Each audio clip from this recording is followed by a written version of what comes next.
दोनों इतने करीब आ चुके थे कि उन्हें एक दूसरे की धड़कन सुनाई देने लगी।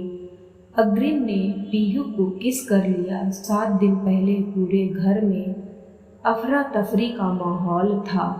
मम्मी पापा भाई बहन सबको लग रहा था कि कहीं पीहू सच में तो घर से नहीं भाग गई। उसका फोन, बैग, कपड़े सब उसके कमरे में थे। नहीं थी तो बस पीहू, उसे सुबह से ही किसी ने देखा नहीं था। तुम बालिग हो, एक बार शादी हो जाए तो घर वालों को आशीर्वाद देने के सिवा और कोई तकलीफ नहीं होने देंगे। इतनी तनाव भरे माहौल में भी अग्रिम की ऐसी बात सुनकर पीहू की हंसी छूट गई। लेकिन शायद उसकी किस्मत में हंसी नहीं लिखी थी। पीहू और अग्रिम तयशुदा जगह पर पहुंचे तो उनके सारे दोस्त परेशान नजर आ रहे थे। कार से उतरकर अग्रिम ने माजरा जानना चाहा तो उसके और पीहू के पैरों तले जमीन और सिर ऊपर आसमान दोनों खिसक चुके थे। सारी तैयारियों के बाद बीजू का कहीं अता पता नहीं था। बीजू भाई मैथ्यू पीहू का होने वाला दूल्हा। अलग धर्म होने की वजह से दोनों के घर वाले इस शादी के लिए तैयार नहीं हुए। पीहू के घर से भागने की धमकी दी, तब भी नहीं। इसलिए पीहू और बीजू ने शादी के लिए अग्रिम और उसके ग्रुप की मदद ली थी। अग्रिम और उसका ग्रुप पूरे कॉलेज और उसके बाहर भी कपल्स को घर से भगाकर शादी करवाने के लिए फेमस थे।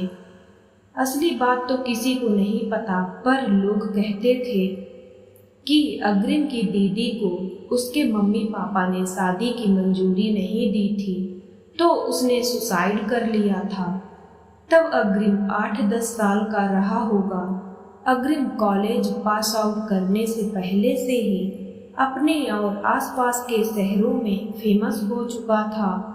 उसकी सैलरी का बड़ा हिस्सा इस काम में जाता और कई बार तो धमकी, मारपीट, कोर्ट कचहरी की मुसीबतें अलग झेलनी पड़ती, लेकिन उसको इससे कोई फर्क नहीं पड़ता था। लेकिन आज फर्क पड़ना था। 4 साल में पहली बार ऐसा हुआ था कि शादी वाले दिन ही दूल्हे का अता पता नहीं था। शुरू में तो बीजू के फोन पर रिंग जा रही थी, लेकिन 2-3 घंटे से उसका फोन आउट ऑफ रीच हो चला था। अग्रिम ने सबके लिए चाय ऑर्डर की और पीहू के घर के बाहर मौजूद अभिमन्यु को फोन किया तो उसने बताया कि फिलहाल पीहू का घर लौटना ठीक नहीं होगा। उसके घर वाले बहुत गुस्से में हैं। अग्रिम ने फैसला किया कि बीजू का पता चलने तक वह पीहू को अपने घर पर रखेगा। कुछ दिनों में पीहू के घर वालों का गुस्सा भी शांत हो जाएगा।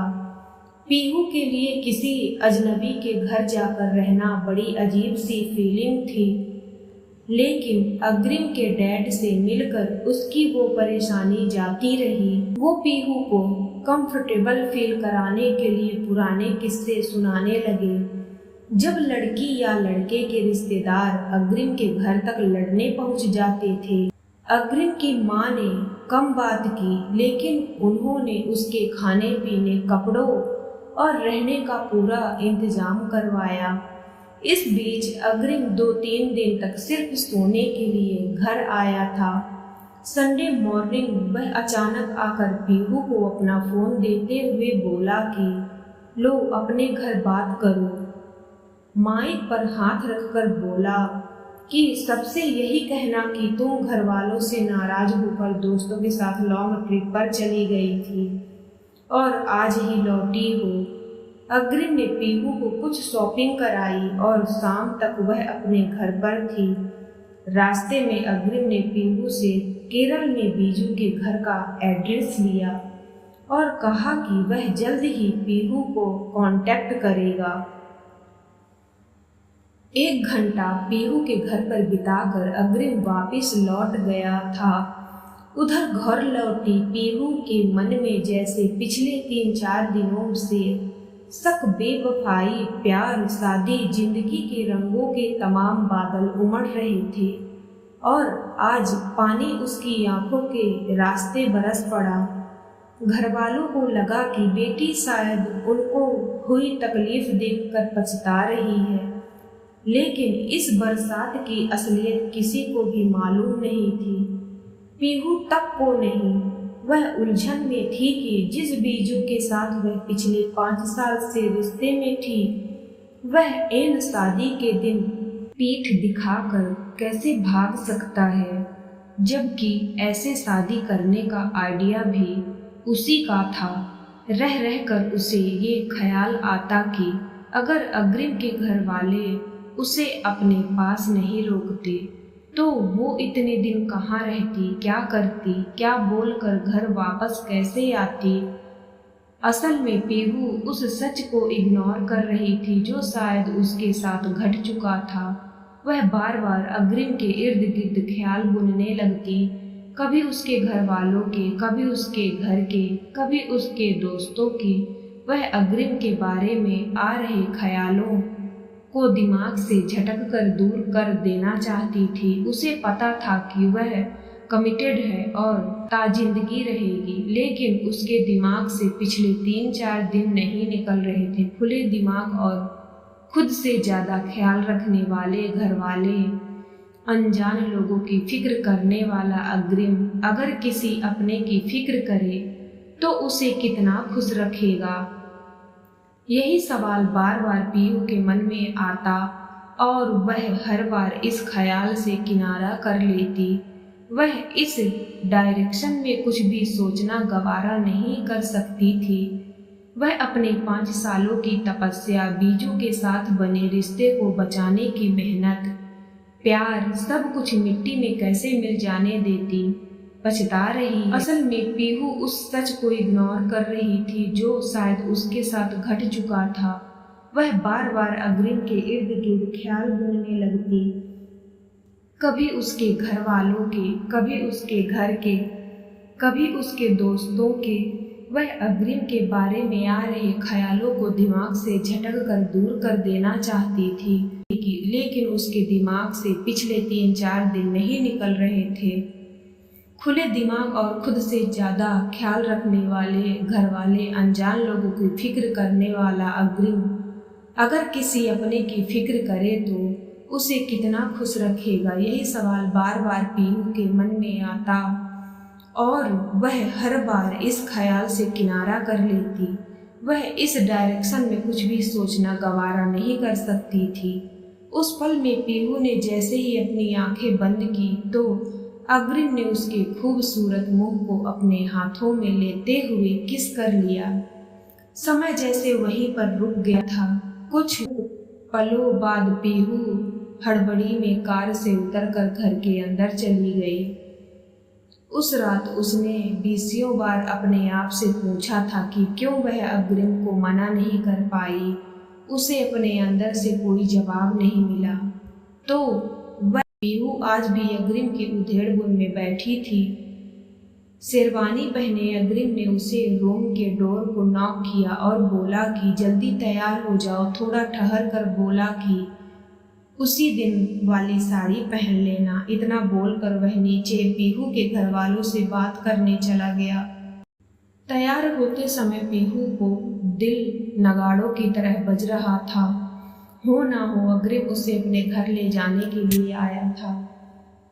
क्या आज वह उससे शादी करेगा? लेकिन उसने प्रपोज तो किया ही नहीं। उसे कैसे पता कि शायद मैं भी यही चाह रही थी।